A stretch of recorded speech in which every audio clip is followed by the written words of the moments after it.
Good evening and welcome to the evening news for today, Friday, March 11th, 2022. I am Timothy Jaikaran. Thank you for tuning in. Now let's take a look at some of the lead stories tonight. CH&PA distributes 800 house lots during Dream Realized Housing Drive. Technology-driven policy will be future of GPF, says President Ali. GECOM waives COVID vaccination requirement for 14 to 17 age group. Intoxicated man stabbed to death by brother during argument. Unoccupied Grove East Bank Demerara, home goes up in flames, arson suspected. And unlicensed teen driver charged for fatal West Coast Demerara smash up. Now for the news in detail. The Ministry of Housing and Water, through the Central Housing and Planning Authority, kicked off its Dream Realized Housing Drive for 2022 at the Guyana National Stadium on Friday, with 800 Guyanese becoming landowners. Here are the details in this Vanu Manikchan report. The house lots distributed fall within the Grove Diamond Block 1 housing development and were allocated to moderate, middle and high-income citizens. Delivering the feature address at the housing drive, Housing Minister Colin Crowell disclosed that in keeping with government's promise to deliver 50,000 house lots, his ministry is aiming at distributing some 15,000 lots this year. To this end, he urged Guyanese who wants land to be patient and follow the right procedures and not to sought help through third parties who are only after their money. Granted that it may take some time, as we have demonstrated these past months, we are working to ease the backlog. I appreciate and understand that your waiting can be frustrating at times. But the requirements for the development, and as Minister Suzanne alluded to, for development, the requirement, infrastructural requirements for development of those areas can be quite considerable. Land acquisition is another task.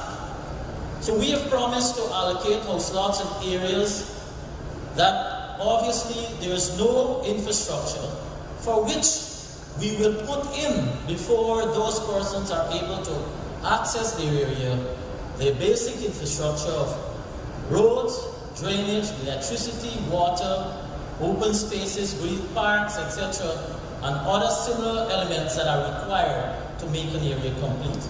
According to Crowell, the ministry has been working on improving the infrastructure along the East Bank corridor to improve access for new landowners.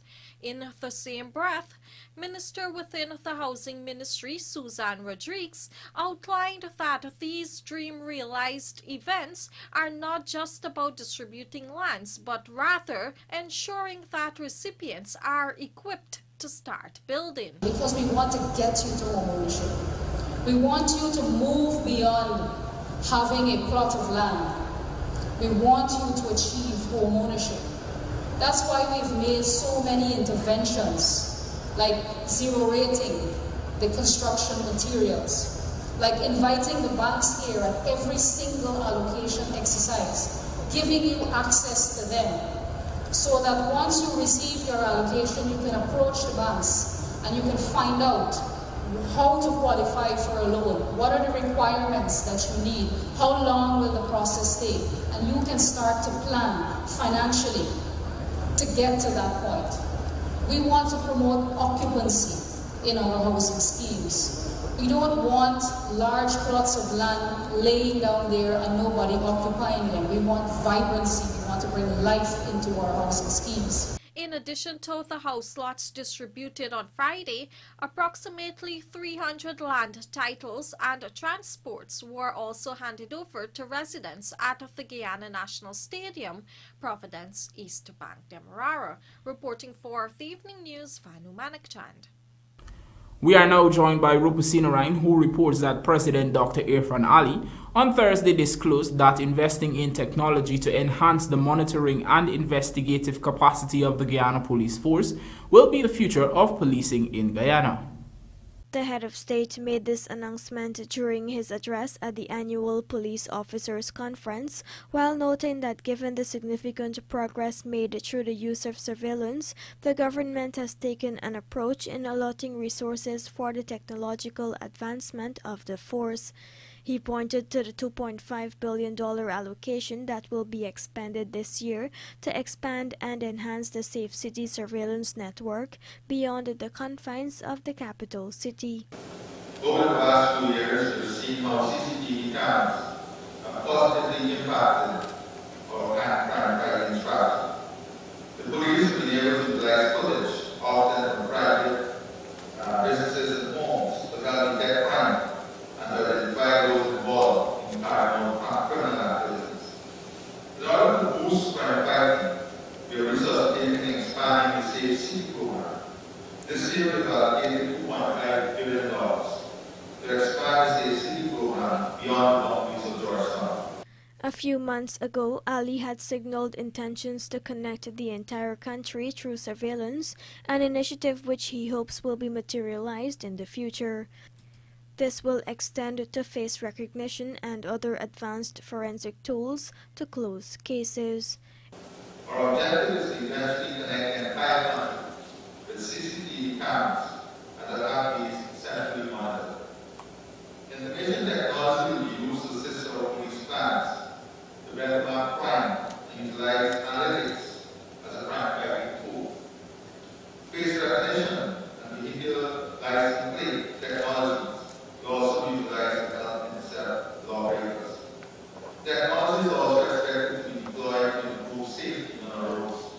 The reckless use of our roads will be brought to an end. Along with crime fighting, the intention is to create safer roadways and communities in the country. On Thursday, Acting Police Commissioner Nigel Hoppy, during his address at the conference, reported that there was a reduction of serious crimes by 16%. Rupa Sinarain, The Evening News. In light of mounting pressure from political groups, the Guyana Elections Commission has waived the COVID-19 vaccination requirement for the 14 to 17 age group during the registration process, which commenced on Monday, March 7, 2022. Bisham Mohammed has the details in this report.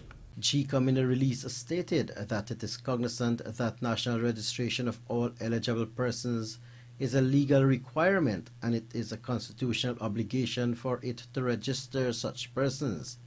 In the same breath, it stated that the Commission could not be unmindful of the prevalence of the COVID-19 virus and the need to ensure the protection and safety of its staff. Further, the Commission stated that prior to the commencement of the ongoing registration exercise, internal COVID-19 guidelines were prepared and circulated to all GECOM registration offices for compliance. The guidelines stipulate that, quote, every employer under this regulation shall ensure that appropriate COVID-19 guidelines are prepared and implemented to reduce the risk of transmission of the virus among workers to protect employees against becoming infected with the COVID-19 virus, end of quote. Nevertheless, after taking into consideration that those who fall within the 14 to 17 age range might not have been able to be vaccinated due to them not being in possession of a national identification card, a decision was taken to waive the vaccination requirement for this age group.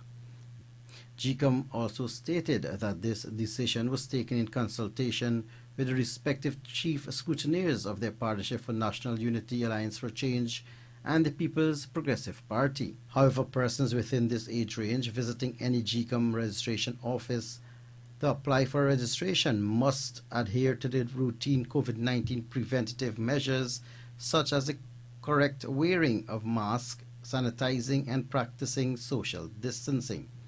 Meanwhile, the Commission reiterated that persons 18 years and over must be fully vaccinated in order to visit any GECOM registration office to conduct registration transactions.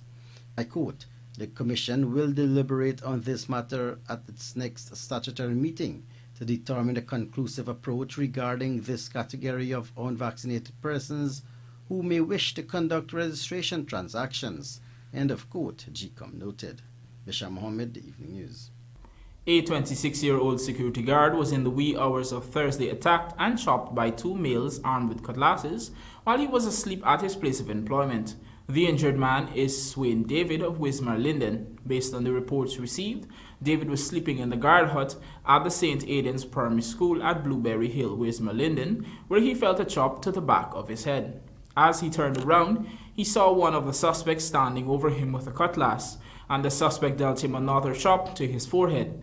David managed to exit the guard hut but was confronted by the second suspect, who dealt him a chop to his hand. The security guard managed to escape his attackers and went to the Wismar Hospital complex, from where he was later transferred to the Mackenzie Hospital. He was subsequently referred to the Georgian Public Hospital, where he was admitted in a serious but stable condition. Police are yet to establish the motive for the attack. No arrests were made, but investigations continue. An argument between two brothers has resulted in the death of one, and the other is expected to face a murder charge in the new week. In this LaWanda McAllister report, you will hear that the now dead man was under the influence of alcohol when he was fatally stabbed. Dead is 25-year-old Rondell Moses Anthony. His older brother, Richard Anthony, has since been arrested and is expected to be charged with the capital offense.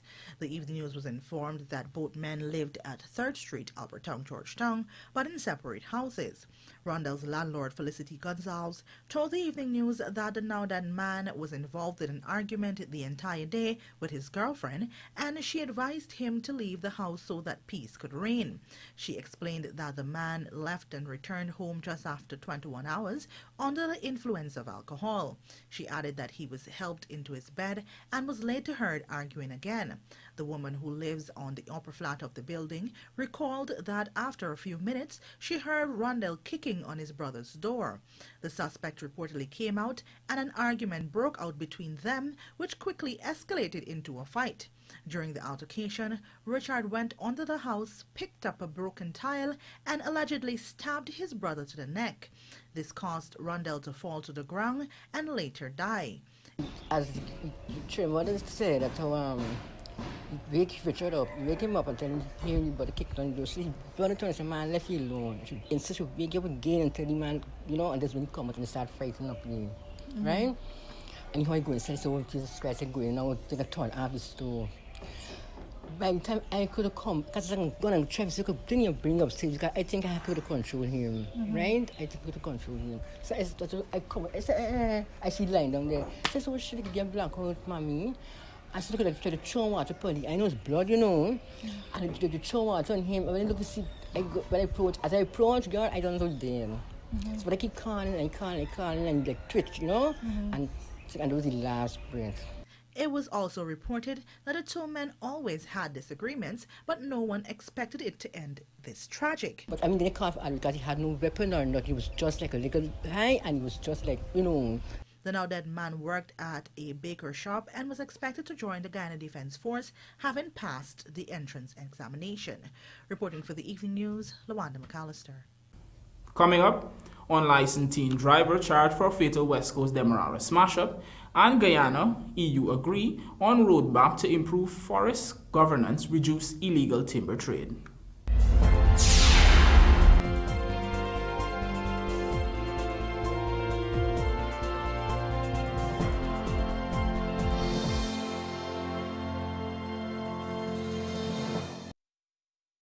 In addition to 2% royalty, did you know that Guyana earns 50% of the profits from oil production?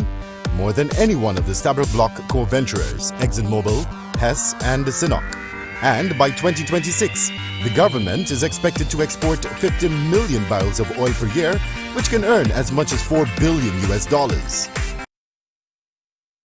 John Lewis Styles introduces Eddie Domani, Vertical Sport, and Alberto Cardinale, a line of very affordable men's clothing especially suited for the workplace. Get polos from $2,800, dress shirts from $3,995, shirt jacks from $5,500, and even jeans and dress pants from $5,995. We can supply large companies with special sizes and colors upon request. Come visit us on Waterloo Street and ask for a quotation. Umbrellas, computer bags, footwear, and women's workwear are also available. John Lewis Styles, simply different.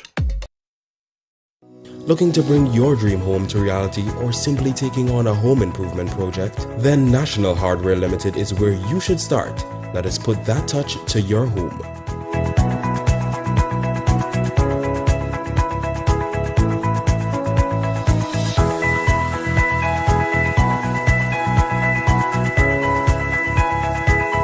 Choose from over 1,000 Berger Paint original hues for any surface.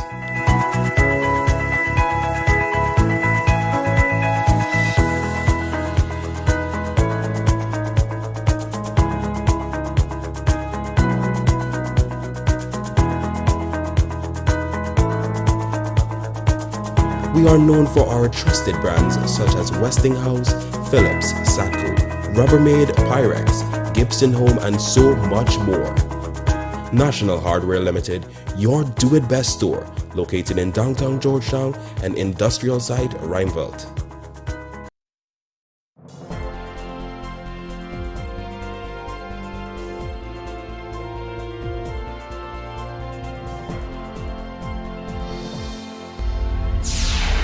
Welcome back. You're watching the Evening News. A detailed roadmap has been devised for the implementation of the Guyana-European Union Forest Law Enforcement Governance and Trade via a voluntary partnership agreement which aims to improve forest governance and verify the trade in legal timber. Let's have a look. The aid memoir was signed by Natural Resources Minister Vikram Bharat and EU Ambassador to Guyana Fernando Pons Canto on Thursday following a meeting with stakeholders. It identifies a roadmap to improve forest governance and reduce illegal timber trade in Guyana. Minister Bharat explained that this agreement in no way meant that the country was cutting down on forest activities, but is merely ensuring that they were done in a sustainable and legal manner. No way the FLED VPA or the low carbon development strategy that is in the consultative process right now is speaking towards reduction in forest activities, reduction in harvesting of wood or the production of wood products. What it speaks to directly is the sustainability of it, as was mentioned by Ambassador, how inclusive the process is, and also, and importantly, how legal the operation or the products are. So these are the, I believe, the fundamental pillars on which we're signing this agreement. According to the Natural Resources Minister, Guyana already has one of the best forest management systems in the world in terms of sustainability and eradicating illegal logging. Meanwhile, the EU ambassador lauded Guyana for its efforts over the years to preserve its forest. He added that the FLEGT VPA is timely in ensuring that the forest continues to be preserved.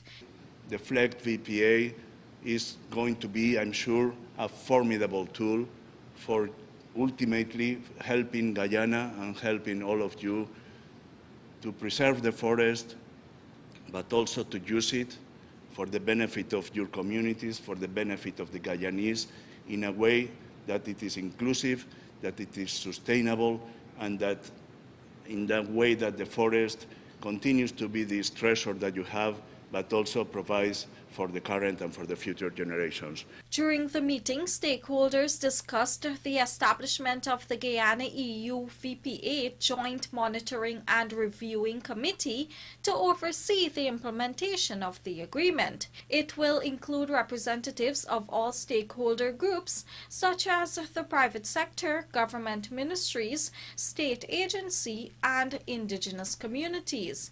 Guyana has committed to making funds available to support the implementation of the VPA, while additional financial support will be provided by the EU, Norway, and the United Kingdom. Reporting for the Evening News, Fanu Manakchand. 19-year-old Matthew Ambedkar who is responsible for the horrific accident which claimed the lives of 3 at the Willem West Coast, Demerara, was on Friday remanded to prison by Magistrate C. Paul Ali. He was not required to plead to the indictable charges of causing death by dangerous driving when he appeared at the Leonora Magistrates Court.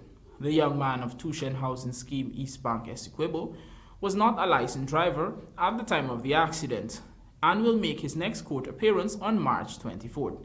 It was reported that on Monday last, the teen was driving at a fast rate of speed when he lost control of the vehicle and it crashed into the Sharmila Harikisun Sports Bar, resulting in the death of Carlito Gobinlal, 23, a Venezuelan national, Ayub Mohammed, 44, a fisherman of Metamirzorg, West Coast, Demerara, and Kiram Ramprasad, 41, of Zeeburg.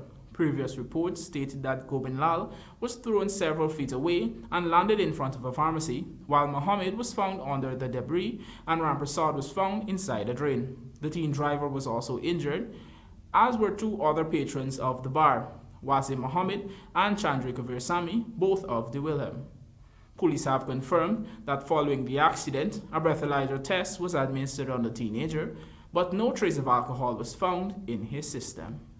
The anticipated National Job Bank has been launched by the Labour Ministry, thus paving the way for Guyanese who are seeking employment to search for potential vacancies available within the private and public sectors. Here are the details. Labour Minister Joseph Hamilton on Friday during the launch stated that with this new platform now available, authorities intend to pursue actions to regularize employment agencies. While these agencies will be able to access the information, the minister contended that it must be done within operating procedures. We are working on a registration form. We're seeking legal guidance in that regard because we want all employment agencies operating in this space to be registered and regulated by the Central Recruitment and Manpower Agency. It's not a free-for-all. We will not allow a free-for-all. So that is the first issue. Secondly,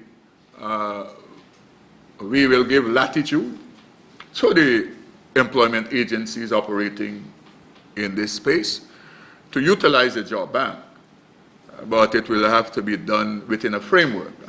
The Labour Minister outlined that no fees will be attached to any potential employer or job seeker utilizing the data, but credit must be provided to the Central Recruitment and Manpower Agency.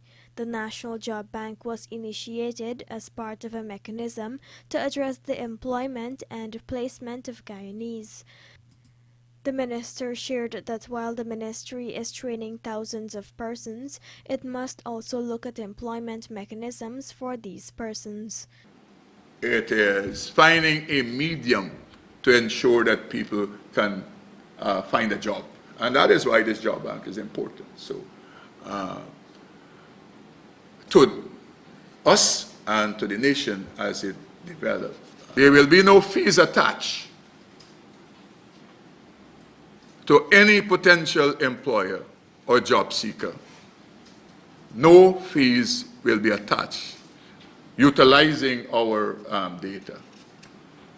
Secondly, any aspect of our data you utilize, you must give credit to the Ministry of Labour, Central Recruitment of Manpower Agency.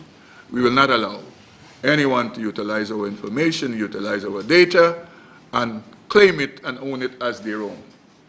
A number of vacancies and employers were already listed on this site.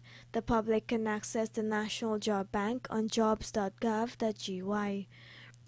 Rupa Sinarayan, The Evening News. An unoccupied house at Grove on the east bank of Demerara went up in flames in the wee hours on Friday. In this report, you will hear that arson is suspected. Here are the details. The fire started at around 1:50 on Friday morning at Lot 370 3rd Street Grove Housing Scheme, East Bank, Demerara.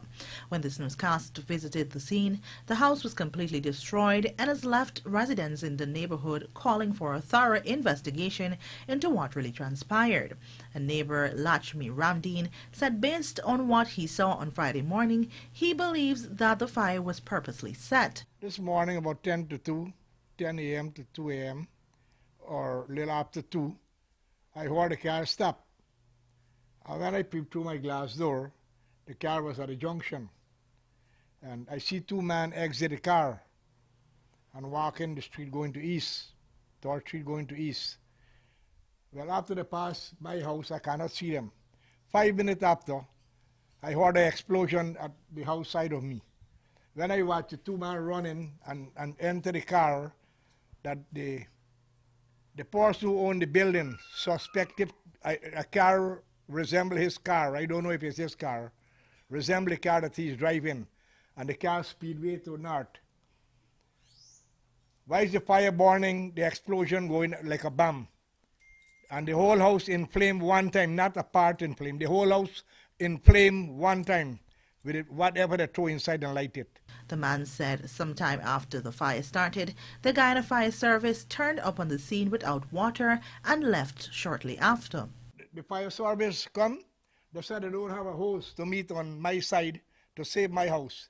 Said the people them use some bucket brigade and save my house, but it's well damaged, but nearly $3 million damage of my property. I'm not saying this man who owned the place is that, but says suspect a car resemble the car that he's driving.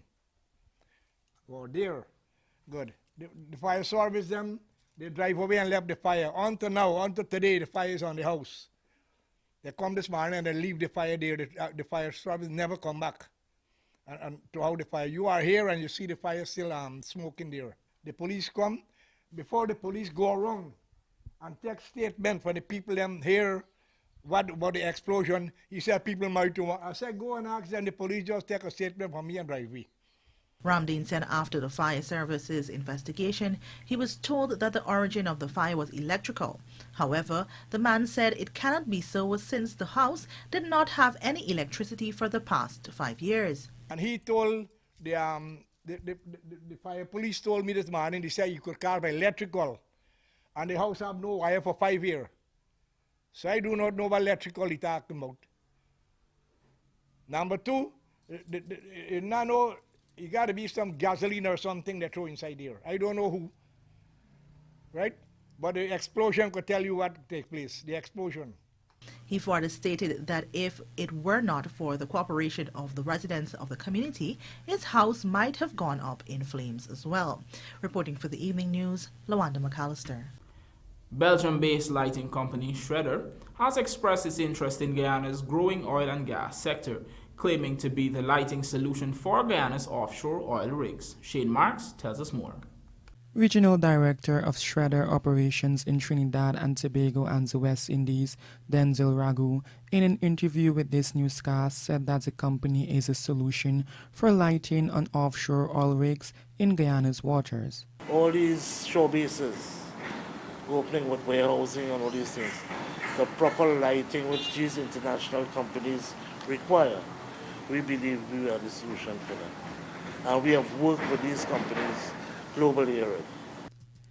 The lighting company, which is based in Belgium, has been in operations for more than 100 years but will now establish ties in Guyana. As such, Ragu stated that the company will be looking to engage businesses and government to promote its services. We had a very successful meeting with the Honorable Prime Minister, and we are looking to do a joint venture with him on a project he has recommended.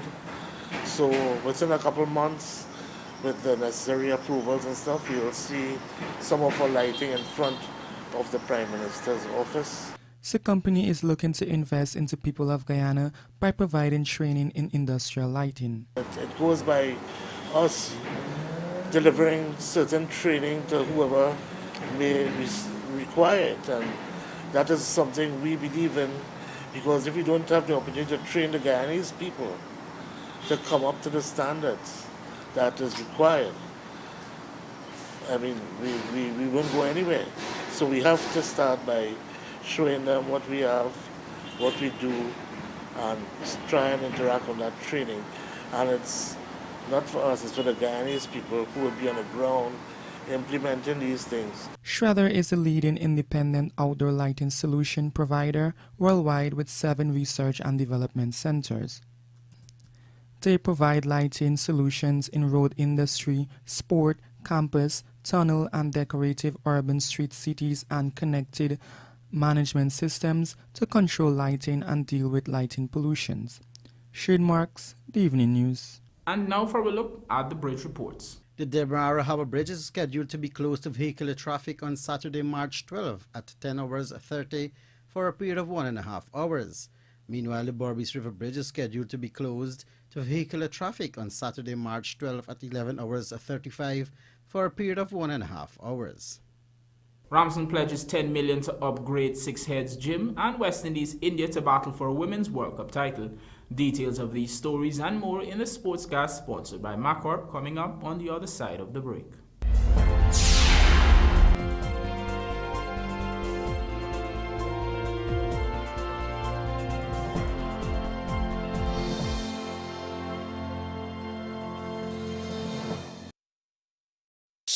It happens. Your septic tank is full. All the waste from your toilet goes into your septic tank through the sewage line.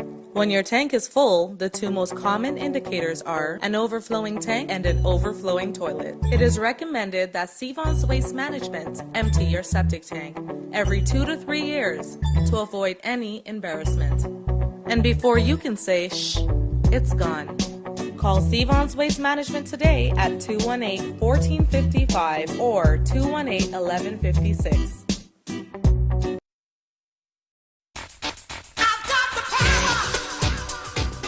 American-made Generac pressure washers from Sylvie's Variety Store gives you the power you need to blast away dirt and grime, providing the perfect cleaning power for any tough jobs around the house or business, from 2,500 to 4,000 PSI. So get the Generac pressure washer today with all the parts and accessories available from Sylvie's Variety Store.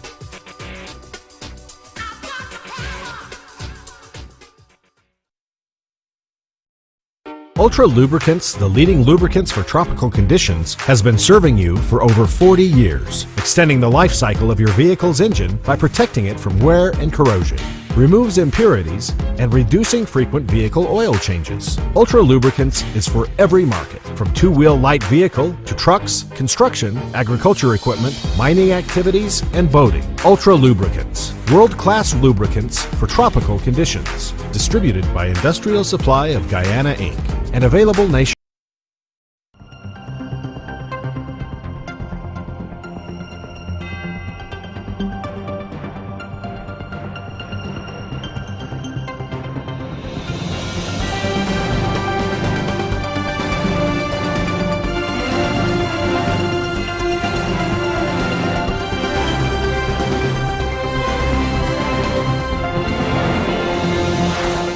Welcome back to this evening's Sportscast, sponsored by Maccorp. An afternoon visit by Sports Minister Charles Ramson Jr. to the Andrew Sixhead Lewis Gym in Albois Town turned out to be a blessing for the facility, as he has pledged $10 million towards the rehabilitation. Jemima Holmes has more details. Culture, Youth and Sport Minister Charles Ramson Jr. and President of the Guyana Boxing Association, Steve Ninval, paid a visit to the famed Andrew Sixheads Lewis Gym on Wednesday. The facility is responsible for churning out some of the best Guyanese boxers, such as Olympian Kevin Alicock and Alicia Jackman. With the intent of assessing the rehabilitation work needed, the minister pledged $10 million to purchase gym equipment and rehabilitation. This move was not only well received by Ninval, but also by those in the community, according to the GBA president. I think it's a wonderful initiative by the government to inject some much needed finance into that facility. We know for some time that gym has been on the downslide, and now government will be putting a helping hand to bring it back into what it used to be. I think that the residents of the area in Albois Town, they also applaud that. That was seen yesterday when the minister would have visited that facility. And from the point of view of the executive of the Guyana Boxing Association, we're very, very happy. With a close eye on the boxing calendar for the remainder of the year and beyond, Ninval sees the Six Heads Gym as a key component in the Guyana Boxing Association's hosting and training schedules. $10 million can go a very long way into bringing back that facility into what it used to be. Also, we know that during the course of this year, there are a number of boxing senior and major international boxing competitions coming around. And the Six Head Gym being back up and fully equipped and ready, it's something that would allow for us to be better prepared for these international engagements. Named after Guyana's most famous pugilist, the Six Heads Gym was the first to host the tournament since the return of boxing after 2 years, with the Mike Paris Pepsi Under-16 Championships being hosted last month. For the Evening News Sport, Jemima Holmes. India and West Indies will meet in Hamilton, New Zealand on Friday evening in a match that could well prove pivotal in the race for the semi-final spots at the Women's World Cup. After recording 2 stunning wins, West Indies are confident heading into this clash. Brandon Corlett has the details. West Indies have been the story of the opening week of the ICC Women's Cricket World Cup, pulling off thrilling wins against New Zealand and England to put themselves right into contention to finish in one of the top 4 spots of the group stage.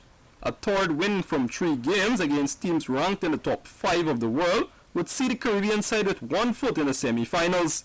West Indies' next assignment will be India this evening. Fast bowler Shakira Selman, speaking to the media on the eve of the match, shared her sentiments about the role of the Caribbean bowlers and DeAndre Dottin. So what kind of role that Rio has to play in a contest like India tomorrow? Yeah, our off spinners are quite flexible. The captain makes decisions depending on the game situation. A few times you've seen Haley Matthews bowling the power play, like you rightly said, but I think it goes according to the situation of the game. Our pacers have been doing well, so it depends on when we think we need the off spinners. One more, if I may. Go ahead. Yeah. A word on someone like, DeAndre Dottin.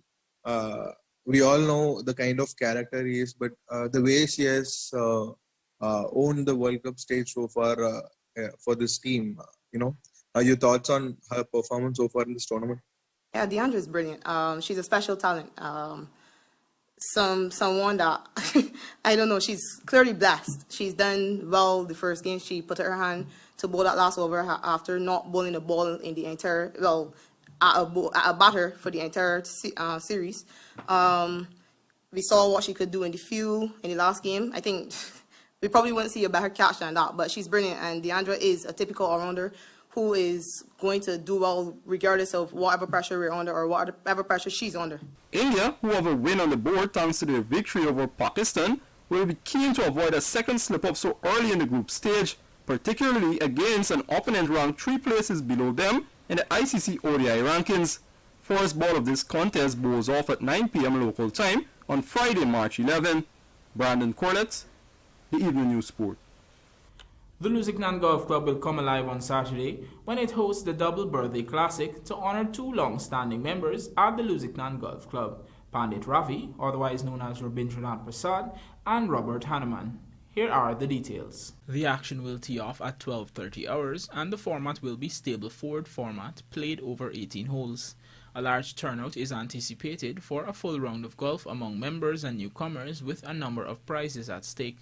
The prizes up for grabs are best score, first to 5th place, nearest to the flag to hole number 4, and longest drive to hole number 5. These 2 personalities became acquainted by golf and have remained united by the game, which they have played for over 20 years. Both gentlemen over the years made significant and outstanding contributions to the Lusignan Golf Club. Pandit Ravi has ensured ground improvements in addition to serving in several executive positions, while Counsel Hanuman has provided legal guidance and direction continuously in addition to consistent and voluntary financial assistance that they both have provided by means of sponsorship and other areas of club development. In the 2021 edition of the tournament, Ravindra Hari emerged victorious with 41 points. All participants are advised to contact the club's manager on the day of the tournament to collect their scorecards, pay their tournament fees, and proceed to their allocated tee boxes. Once on their respective tee boxes, players must await the sound of the horn or siren as an indication to begin teeing off. Presentation of prizes will be held at the completion of the tournament. The tournament is expected to be an annual fixture on the Lusignan Golf Club's official calendar of events. All COVID-19 protocols will be in effect. For the Evening News, Timothy Jaikaran. And that's a wrap on this segment of the Evening News Sport, which was brought to you with the kind compliments of Macor. Enjoy peace of mind with power source you can count on from Caterpillar.